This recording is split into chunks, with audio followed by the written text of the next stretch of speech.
ناظرین، اللہ کے برگزیدہ بندے اور پیارے پیغمبر حضرت یوسف علیہ السلام کا ذکر قرآن پاک میں تفصیل سے آیا ہے اور ان کے واقعے کو تفصیلاً بیان کیا جاتا ہے، لیکن ان کی موت کے بارے میں واضح طور پر بیان نہیں کیا گیا۔ روایات میں آتا ہے کہ حضرت یوسف علیہ السلام کو دریائے نیل میں دفن کیا گیا ہے، لیکن اب سوال یہ پیدا ہوتا ہے کہ آخر آپ کو دریائے نیل میں کیوں دفن کیا گیا، اور کیا اب بھی آپ کی قبر مبارک دریائے نیل میں ہے؟ اگر حضرت یوسف علیہ السلام کے زمانے کی بات کی جائے تو وہ زمانہ تقریباً 2000 سال قبل از مسیح کا زمانہ تھا، اور حضرت یعقوب علیہ السلام آپ کے والد تھے جو اللہ تعالیٰ کے پیارے پیغمبر تھے، اور حضرت یعقوب علیہ السلام حضرت اسحاق علیہ السلام کے بیٹے تھے، اور ان کا سلسلہ نسب حضرت ابراہیم سے جا ملتا ہے۔ آپ کی والدہ کا نام راحیل بنت لابان تھا۔ والدین کو آپ علیہ السلام سے بے پناہ محبت تھی۔ نور نبوت کے آثار بچپن سے ہی آپ کی پیشانی سے واضح ہونے لگے تھے۔ آپ کا حسن و جمال اسی نور نبوت کا ایک عکس تھا۔ آپ کی شخصیت اپنے باقی بھائیوں سے نمایاں اور ممتاز تھی۔ حسن و جمال اور ذہنی قابلیت میں ممتاز ہونے کی وجہ سے اور والدین کی توجہ کا مرکز ہونے کی وجہ سے آپ علیہ السلام کے سوتیلے بھائی آپ سے حسد کرنے لگے تھے۔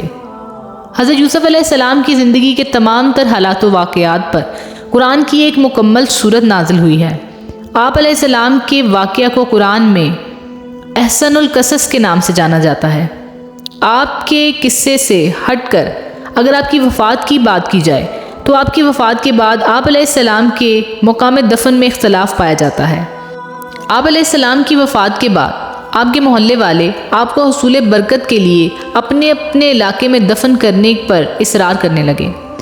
آخرکار اس بات پر اتفاق ہو گیا کہ آپ کو بیچ دریائے نیل میں دفن کیا جائے تاکہ دریا کا پانی آپ کی قبر مبارک کو چھو کر گزرے اور تمام مصر والے آپ کے فیض و برکت سے فیضیاب ہوتے رہیں۔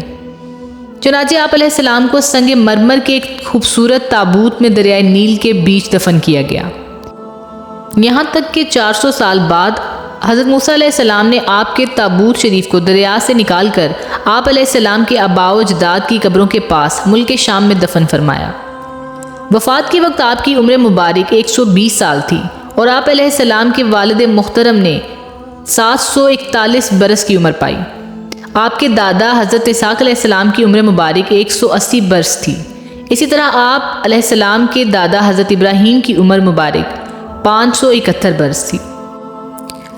ابن ابی حاتم کی ایک حدیث شریف میں آتا ہے کہ حضور اقدس صلی اللہ علیہ وآلہ وسلم ایک عربی کے گھر مہمان ہوئے تو اس نے آپ صلی اللہ علیہ وآلہ وسلم کی بڑی خاطر توازی کی، تو واپسی پر آپ صلی اللہ علیہ وآلہ وسلم نے فرمایا کہ کبھی ہم سے مدینے میں بھی ملو۔ کچھ عرصہ بعد وہ عربی آپ صلی اللہ علیہ وآلہ وسلم کے پاس مدینے میں پہنچ گیا۔ آپ صلی اللہ علیہ وآلہ وسلم نے اس سے دریافت کیا کہ کچھ چاہیے، تو اس پر اس نے کہا جی ہاں، ایک اونٹنی دیجیے اور ایک بکری دیجیے جو دودھ دیتی ہو۔ اس پر آپ صلی اللہ علیہ وآلہ وسلم نے فرمایا کہ افسوس کہ تو نے بنی اسرائیل کی بڑیا جیسا سوال نہ کیا۔ اس پر صحابہ اکرام نے سوال کیا کہ یا رسول اللہ صلی اللہ علیہ وآلہ وسلم، یہ اسرائیل کی بڑیا کا کیا واقعہ ہے؟ اس پر آپ صلی اللہ علیہ وآلہ وسلم نے فرمایا کہ جب کلیم اللہ یعنی حضرت موسیٰ علیہ السلام بنی اسرائیل کو لے کر چلے تو راستہ بھول گئے، بہت کوششوں کے بعد راستہ نہ ملا۔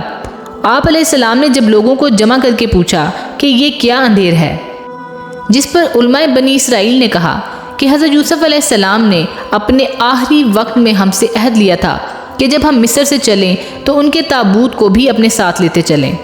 جس پر حضرت موسیٰ علیہ السلام نے دریافت کیا کہ تم میں سے کون جانتا ہے کہ حضرت یوسف علیہ السلام کی تربت کہاں ہے؟ سب نے انکار کر دیا کہ ہم نہیں جانتے، ایک بڑیا کے سوا اور کوئی بھی نہیں حضرت یوسف علیہ السلام کی قبر مبارک کے بارے میں جانتا۔ حضرت موسیٰ علیہ السلام نے اس بڑیا کے پاس آدمی بھجوا کر یہ کہلوایا کہ حضرت یوسف علیہ السلام کی قبر دکھلا دے۔ بڑیا نے کہا کہ ضرور دکھلاؤں گی، پہلے اپنا حق لے لوں۔ حضرت موسیٰ علیہ السلام نے کہا کہ تو کیا چاہتی ہے؟ اس پر بڑیا نے کہا کہ جنت میں مجھے آپ کا ساتھ میسر ہو۔ اسی وقت وحی آئی کہ اس کی بات مان لو، اس کی شرط منظور کر لو، تو چنانچہ حضرت موسیٰ علیہ السلام نے ایسا ہی کیا۔ اب وہ بڑیا آپ کو ایک جھیل کے پاس لے گئی۔ جب جھیل کا پانی نکالا گیا تو زمین نظر آنے لگی۔ بڑیا کہنے لگی کہ اب اس زمین کو کھودا جائے۔ جب زمین کو کھودنا شروع کیا تو قبر مبارک نظر آنے لگی۔ حضرت موسیٰ علیہ السلام نے وہ تابوت اپنے ساتھ رکھ لیا اور وہ جب چلنے لگے تو راستہ بھی واضح نظر آنے لگا، یعنی حضرت موسیٰ علیہ السلام اپنے لاؤ لشکر کے ساتھ اپنی منزل پر پہنچ گئے۔